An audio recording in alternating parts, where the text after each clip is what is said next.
مائرن نام کے اس نوجوان کی خوش فہمی کی سب سے بڑی وجہ وہ دوا ساز فیکٹری تھی جو اس کے لیے تیار کرائی گئی تھی۔ یہ ایک عجیب و غریب کارخانہ تھا جس میں ایسی مشینیں لگی ہوئی تھی جن کو صرف اور صرف ایک ہی آدمی آسانی سے چلا سکتا تھا، اور وہ آدمی وہ خود تھا۔ وہ سوچ رہا تھا کہ لڑکی اسے کاروباری بات چیت کرنا چاہتی ہے۔ اگر ایسا نہ ہوتا تو اسے رات کے وقت فیکٹری میں بلانے کی کیا وجہ ہو سکتی ہے؟ اس نے اپنے گھر سے چلتے وقت شراب کی ایک بوتل بھی ساتھ رکھ لی تھی تاکہ کاروباری باتوں کے دوران اگر دل کی باتوں کا موقع نکل آئے تو ان سے بھرپور استفادہ کر سکے۔ ان کی یہ ملاقات رات کے آخری پہر ہونا قرار پائی تھی، اور وہ جانتا تھا کہ رات کے اس پہر ہونے والی ملاقاتیں ہمیشہ غیر معمولی ہی ہوتی ہیں۔ ایک بات اچھی طرح سے مائرن کے علم میں تھی کہ اس عمارت کے تہہ خانے میں 4 ٹریکٹر ٹریلر کھڑے ہیں۔ ان ٹریلروں کے 4 ڈرائیور مر چکے تھے اور ان کی لاشیں شدید ٹھنڈک کی وجہ سے منجمد ہو گئی تھی۔ اگرچہ ان کے جسموں میں ذرا سی بھی حرارت باقی نہیں رہ گئی تھی، تاہم ان ٹریلروں میں جو کچھ بھرا ہوا تھا اس سے پوری امریکن قوم کے جسم میں شرارے بھرے جا سکتے تھے۔ اس عمارت میں وہ فیکٹری قائم کی گئی تھی جس کی مشینیں ٹکیاں، کیپسول، انجیکشن اور شربت تیار کرتی تھی، اور ان تمام دواؤں میں ایک سفید پاؤڈر کی آمیزش ہوتی تھی۔ یہ دوائیں مخصوص دکانداروں کو فروخت کی جاتی تھی جو انہیں اپنے مخصوص گاہکوں کے ہاتھ مہنگے داموں فروخت کرتے تھے۔ 4 ٹریلر ہیروئن سے بھرے ہوئے 4 ٹریلر، 98% خالص ہیروئن سے بھرے ہوئے ان ٹریلروں میں 50 ٹن پاؤڈر لدا ہوا تھا۔ اسے اندازہ تھا کہ امریکہ میں نشہ کرنے والے ایک سال میں 8 ٹن ہیروئن استعمال کرتے ہیں۔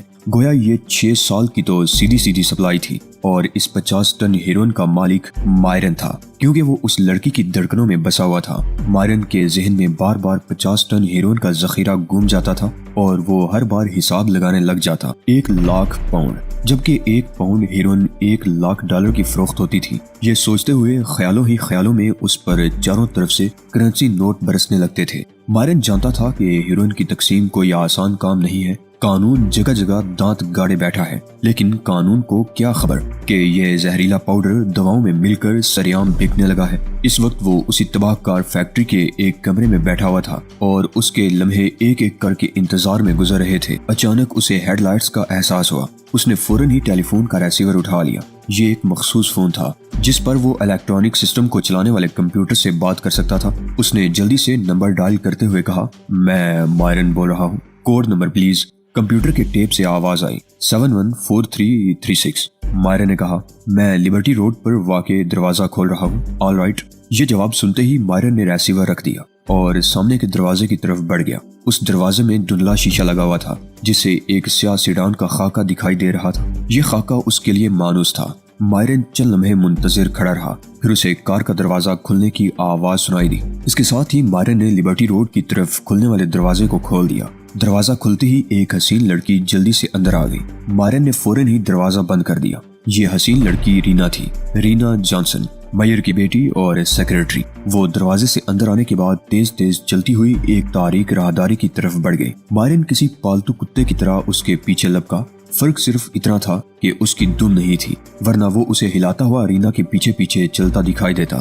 رینا اس تاریک راہداری سے گزر کر اس دفتر میں داخل ہو گئی جو مائرن کے تصرف میں تھا۔ یہاں 2 لیمپ روشن تھے۔ دفتر میں قدم رکھتے ہی اس نے جپٹ کر رینا کو پکڑ لیا، لیکن رینا کے تیور حوصلہ افزا نہیں تھے۔ بزنس مائرن، اس نے سخت لہجے میں کہا۔ یہ سرد مہری دیکھ کر لمحے بھر کو مائرن ٹھٹک گیا، پھر اس نے دونوں ہاتھ پہلوؤں میں گراتے ہوئے کہا، ہر وقت بزنس کا بھوت کیوں سوار رہنے لگا ہے تم پر؟ اس لیے کہ بہت کچھ ہو چکا ہے۔ دنیا کا لہجہ بدستور سرد تھا۔ اس کے علاوہ میں ہر وقت کسی جسم کو اپنے قریب برداشت نہیں کر سکتی۔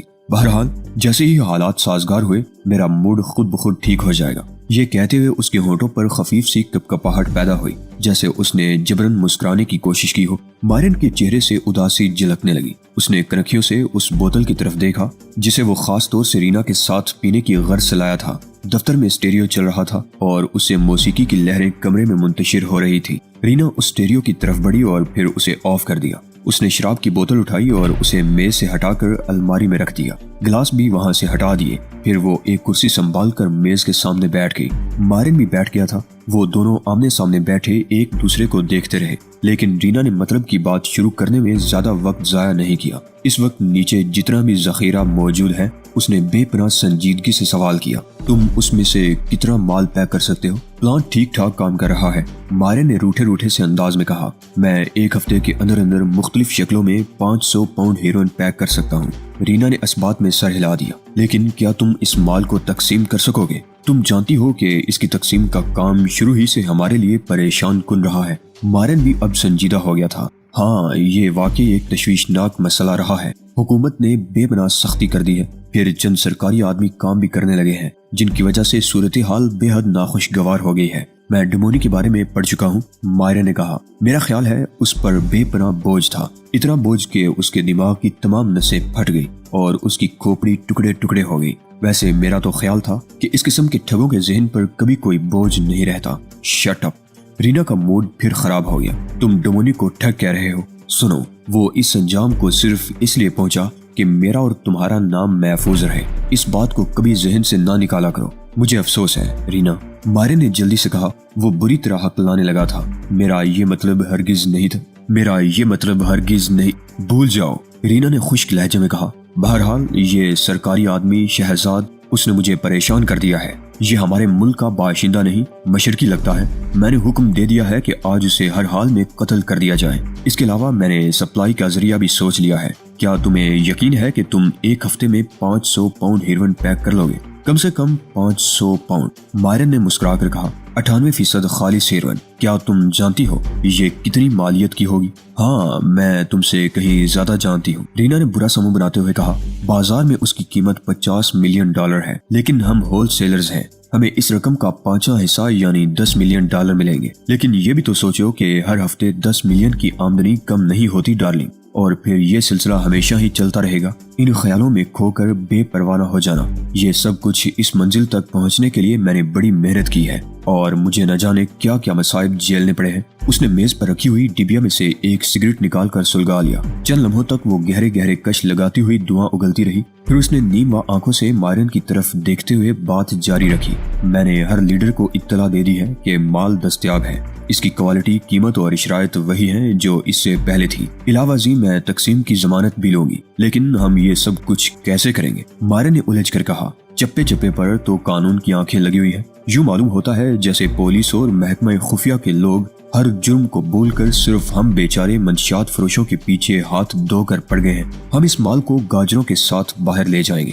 گاجریں؟ مائرن نے حیرت سے دہرایا۔ ہاں، گاجریں، میرا مطلب ہے مال سبزی کے ٹرکوں میں جائے گا۔ فکر مند ہونے کی ضرورت نہیں، یہ منصوبہ قابل عمل ہے۔ میری خواہش ہے کہ یہ سارے کا سارا مال جتنی جلدی بھی ممکن ہو یہاں سے نکل جائے، پھر میں اس مقام کو نظر آتش کر دوں گی تاکہ ہر نشان اور ہر ثبوت پر راکھ پڑ جائے۔ اس کے بعد میں کسی مہذب مقام پر جانا چاہتی ہوں، صرف ہم دونوں ڈارلنگ۔ ہم؟ وہ چونک پڑی، پھر سنبھل کر بولی، ہاں مائرن، صرف ہم دونوں۔ مال کو جلد از جلد تیار کرنے کی کوشش کرو، میں ڈیلیوری کے سلسلے میں تم سے جلد ہی رابطہ قائم کروں گی۔ اس نے سگریٹ ایش ٹرے میں بجھا دی اور اٹھ کھڑی ہوئی۔ رینا ڈارلنگ، کیا بات ہے؟ اس کے تیوروں پر ایک بار پھر بل پڑ گئے۔ آج رات کیا میں؟ وہ ہکلا گیا۔ پلیز، میں بتا چکی ہوں کہ ناخوشگوار حالات کی وجہ سے میرا موڈ بے حد خراب ہے، لیکن جب تم اس گریلے کے ساتھ ہوتی ہو تو کبھی اس قسم کی عدم دلچسپی کا اظہار نہیں کرتی۔ اب تمہیں اس کے لیے پریشان ہونے کی ضرورت نہیں ہے۔ کیا مطلب؟ مائرن چونک پڑا۔ مسٹر گاسو مر چکا ہے۔ مائرن کا منہ یہ سن کر حیرت سے کھلے کا کھلا رہ گیا۔ اس کی حالت سے محظوظ ہوتے ہوئے رینا سوچ رہی تھی کہ شہزاد کو بھی اب تک ٹھکانے لگایا جا چکا ہوگا۔ اس نے مائرن کی طرف دیکھا اور پھر اس کی آنکھوں میں نرمی پیدا ہو گئی۔ مائرن، اس کے لہجے میں پیار تھا۔ مجھے افسوس ہے لیکن یہ حقیقت ہے کہ میں اس وقت تنہا رہنا چاہتی ہوں۔ یہ کہہ کر وہ تیزی سے دروازے کی طرف بڑھ گئی۔ مائرن خاموش بیٹھا اسے دیکھتا رہا۔ جب وہ دروازے سے نکل گئی تو اس نے ایک بار پھر ریسیور اٹھا لیا۔ وہ کمپیوٹر سے رابطہ قائم کر کے بیرونی دروازہ کھولنے کی ہدایت دینے لگا۔ بیرونی دروازہ کھل کر بند ہو گیا۔ اس نے ریسیور رکھ دیا۔ چند لمحوں تک تو وہ سامنے والے دروازے کو گورتا رہا، پھر اس نے ایک دراز کھولی اور اس میں سے اسپرین کی ایک ٹکیا نکال کر اپنی ہتھیلی پر رکھ لی۔ یہ عام اسپرین سے زیادہ قیمتی اور مؤثر ٹکیا تھی کیونکہ اس میں ہیروئن کی آمیزش تھی۔ وہ جانتا تھا کہ اس وقت منتشر اعصاب کو یکجا کرنے کے لیے اسے اس ٹکیا کی شدید ضرورت ہے۔ اس نے ٹکیا منہ میں رکھ لی اور پھر آنکھیں بند کر کے اسے نگل گیا۔ کڑواہٹ سے لمحے بھر کے لیے اس کے نقش و نگار بگڑ گئے۔ پھر اس نے آنکھیں کھولی اور کرسی کی پشت گاہ سے ٹک کر بیٹھ گیا۔ اس کی آنکھیں چھت کو گو رہی تھی۔ میئر جانسن، اس کی سیکرٹری اور بیٹی رینا ایک ساتھ ڈمونی کی تدفین سے واپس آئے تھے۔ سٹی ہال کی عمارت میں رینا نے میئر جانسن کو اس کے دفتر کے سامنے چھوڑا اور خود اپنے دفتر کی طرف بڑھ گئی۔ جانسن نے دروازہ کھولا اور اپنے دفتر میں داخل ہوا۔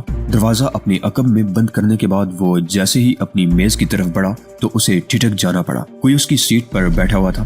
وہ جو کوئی بھی تھا اس نے ٹانگیں میز پر پھیلا رکھی تھی اور ایک اخبار اپنے سامنے تان رکھا تھا۔ جانسن حیرت سے اپنی سیٹ کی طرف دیکھتا رہا۔ اب تک کسی کو ایسی حرکت کرنے کی جرت نہیں ہوئی تھی۔ وہ حیران تھا کہ یہ کون احمق ہے۔ میئر جانسن کا ذہن اس وقت بے حد الجھا ہوا تھا۔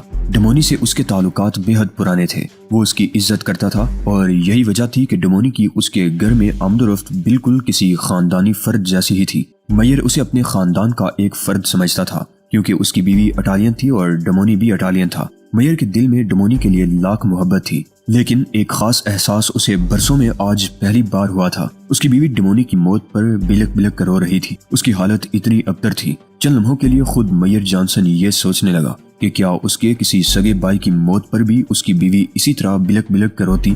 یہ ایک جان لیوا احساس تھا۔ اس احساس کا اس کے دل پر بے پناہ بوجھ تھا۔ وہ سینے میں شدید گھٹن محسوس کرنے لگا، ایک ایسی گھٹن جو اسے اندر ہی اندر مار ڈالنا چاہتی تھی۔ وہ اس گھٹن پر قابو پانے کی جتنی بھی کوشش کر رہا تھا، گھٹن اتنی ہی بڑھتی جا رہی تھی اور اب اسے ایک نئی صورتحال کا سامنا تھا۔ وہ آنکھیں پھاڑ پھاڑ کر اس شخص کو گورنے لگا جو اس کی سیٹ پر اتنی بے تکلفی سے براجمان تھا، جیسے یہ میئر کا نہیں بلکہ خود اسی شخص کا آفس رہا ہو۔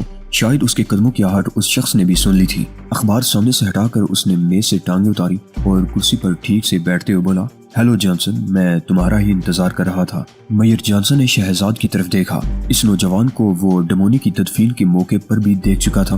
ہیلو، میں تمہارے لیے کیا کر سکتا ہوں نوجوان؟